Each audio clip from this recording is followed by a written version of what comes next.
Welcome to Big Pool Discipleship 101, the Bible in a Year, Week 31, Isaiah 9 through 41. From a child is born to the Lord our Redeemer. In examining these passages, we learn to look beyond the literal or historical meaning to the moral of each story, any analogies to our modern life, and any anagogical or hidden prophetic implications for today and eternity. Isaiah 9 contains that famous passage about a child is born and his rule. How do the descriptions of Christ's rule apply now and after his return? Isaiah 10 describes a time when Assyria, built by Ashur, the second son of Shem, was the rod of God's anger against a corrupt Israel. Today Assyrians are a persecuted minority and mostly Christian. Why was God angry? Are there those who deprive the poor and needy in our land? Isaiah 11 describes the branch on David's family tree who will give justice to the poor and make fair decisions. What does the symbolism of the wolf and the lamb living together mean? Isaiah 12 is a song of praise for salvation. What do praise and thanksgiving do for the health of our souls? Isaiah 13 pictures the day of the Lord's anger, when he will punish all evil. Babylon, perhaps once the largest city in the world, was destroyed and never rebuilt. It's now just a mound of ruins south of Baghdad. What does Babylon picture in the book of Revelation? How is the fate of modern Babylon pictured in the fate of ancient Babylon? Isaiah 14 contains a prophecy against Israel's enemies, Babylon, Assyria, and Philistia. Could this be a moral of what will happen to all evil? Isaiah 15 includes a similar fate for Moab. Is this an appropriate metaphor for what will happen to all injustice? Isaiah 16 continues the story of Moab's pride and arrogance. Do we have modern idols that likewise fail to help? Isaiah 17 metaphorically uses Damascus to picture another enemy of God's people, as she once literally was of Israel. Though God's people may fear at night, what happens in the morning? Isaiah 18 describes the homage of Ethiopia to God, also fulfilled in Ethiopian Christians. Do we sometimes have distant friends who treat us well, like Ethiopians, and close neighbors or relatives who act like Moabites and Philistines? Isaiah 19 is about the conversion of Egypt, that old slave master and sin. Conversion of Egyptians and Assyrians is seen in Coptic and Assyrian Christians. Can this also picture ethnic peace in eternity? In Isaiah 20, God demands Isaiah go almost naked and barefoot 3 years as a visual prophecy. How naked are we when we rely on worldly friends to protect us? Are we willing to be deprived of dignity and pride in order to be faithful to God? Isaiah 21 is another prophecy about the fall of Babylon. Revelation 14 and 18 picture an apocalyptic Babylon, a wealthy and immoral system built on slavery and religious deception, ruled over by a powerful political leader called the Beast. What are some ways the world tries to deceive us?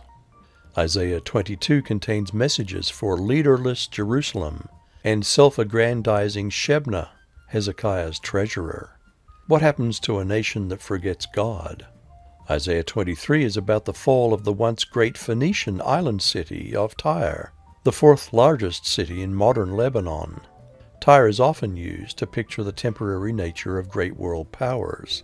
What are some modern examples of pride going before destruction? Isaiah 24 describes an earth cursed and suffering under sin. A faithful remnant will remain. World leaders will be imprisoned, and the Lord will rule in Jerusalem. What is the future for haughty people? What is the future of the faithful? Isaiah 25 is praise for God's intervention to end world injustices. Have you ever been oppressed by injustice? Isaiah 26 is a song of praise for his righteous rule. Why can't we trust things, people, and self, but only God? Isaiah 27 portrays the ancient metaphor for death, a sea monster called Leviathan. How is death the last enemy to be defeated in God's plan? Isaiah 28 is about Samaria, Israel's northern capital, the evils of drunkenness, national lies and deception, and the wisdom God teaches through national punishment. Do any of these lessons resonate with today? Isaiah 29 is a message about Ariel, the lioness of El, God, a symbolic name for Jerusalem. Why is the Bible a sealed book to a wicked people? Isaiah 30 is about an international alliance, not directed by the Holy Spirit. What does this chapter say to plans made without following the Lord's instructions? What happens to a nation which says to its prophets, "Tell us nice things, tell us lies"? Isaiah 31 continues the futility of relying on Egypt instead of God. What wrong sources of help could Egypt symbolize in our modern world? Isaiah 32 continues the theme with Israel's true source of deliverance. Who is the righteous king who would come? Isaiah 33 condemns powerful Assyria and points to God as the true source of a nation's victory. When our friends rely on military might, who do we rely on? Isaiah 34 is a message against Edom.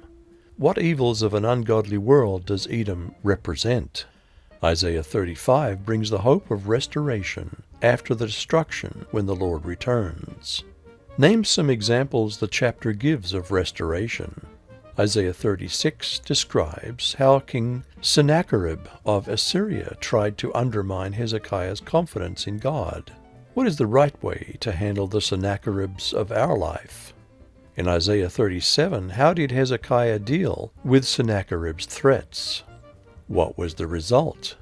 In Isaiah 38, Hezekiah was told he would die, but after prayer is promised 15 more years. How important are God's will and our prayers? Isaiah 39 is about Hezekiah's naivety in showing an enemy too much.